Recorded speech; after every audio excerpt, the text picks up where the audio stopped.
You cannot hit a target that you cannot see. And so if you do not clearly know what is expected of you, then how much success do you think you would really have?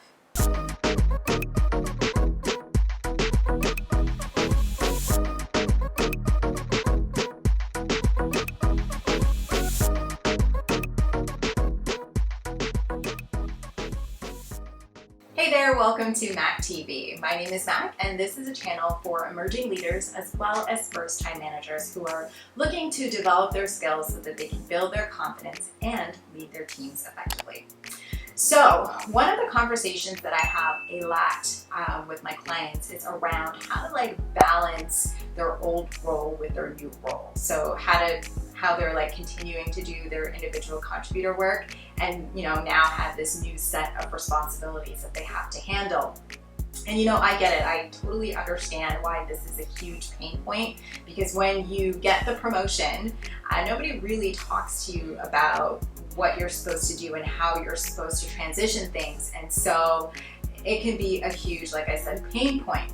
But here's the thing, if you don't start taking the right action steps from the moment you get that promotion, then you are going to suffer some consequences. And one of those consequences is burnout. And I really don't want you to feel burnt out, because then you're no good to anybody.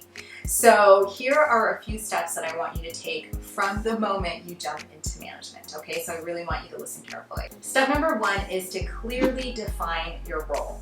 Now, what I mean by this is I want you to document everything that you are doing on a daily basis.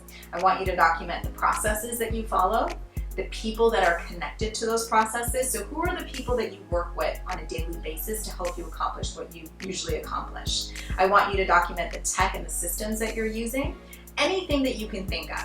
I basically want you to approach this as though somebody else is going to be sitting in your seat next week and you will not be able to talk to them. What is that document that you will hand to them so that they can do their jobs effectively? Step number two is to gain clarity around your role. Now, I would say in my accelerator program, this is probably the next most important step in the framework that I teach my students after mindset, because listen, you cannot hit a target that you cannot see. And so if you do not clearly know what is expected of you, then how much success do you think you would really have? Probably very little, right? Which is why it's really important that you seek out a clear understanding around the expectations of your new role and do whatever it is that you can to gain that clarity.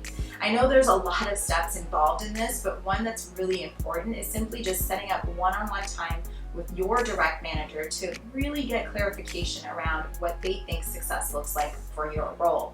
Now, another thing that I think is really important is for you to take that document from step one into that one-on-one meeting with your direct manager, so that the both of you can really see what you're working on, and your direct manager can help you really gauge whether or not those tasks are still necessary for you to be doing and what you can start to shut off. Just a thought, I think that is really, really helpful to determine at the very beginning.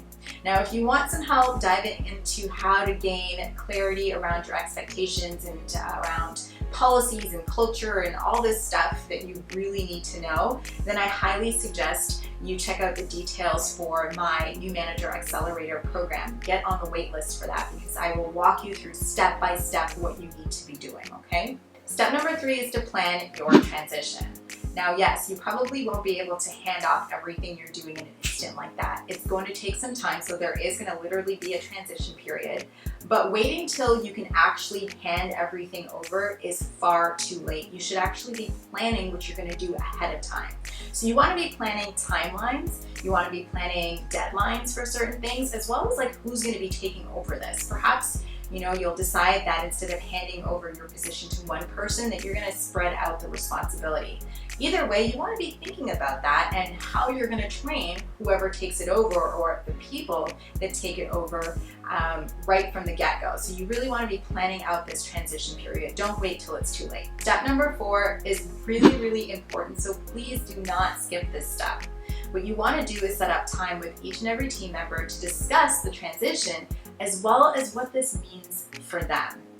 Communication all the time is really important. Communication all the time is important is what I'm trying to say, but especially when you're in a transitionary period. Change is hard for a lot of people, and that's just because naturally we're kind of weary of the future. We don't really know what that brings. And so on your team, there is probably going to be some chatter around the team, kind of wondering what this means, what the future will look like. And perhaps the narrative that might be going around might be inaccurate. So what you want to do is set up some time with each team member so that you can correct the narrative if need be, but also add context and really help them understand what's going on and what that means to them. Like, how does that affect them on a daily basis, right? This isn't just about you. Like, you're not the only person going through a change. They are as well. So you really want to communicate with them about that change. Now, I know I just threw out a lot on you, but I promise you that if you follow these steps, you will see that your transition will go a lot smoother. Now, if you're looking for help on this and you really want to accelerate your growth within this role, then I highly suggest that you check out the details of my new Manager Accelerator program, which I will link for you in the description box below. It even comes with a checklist that you can follow and deadlines associated to what you want to do at what time period, and I know that will really help you too. So please do check out the details of that in the description box below. I hope you have a fantastic rest of the week. Do not forget to keep smiling, and I'll see you in the next one.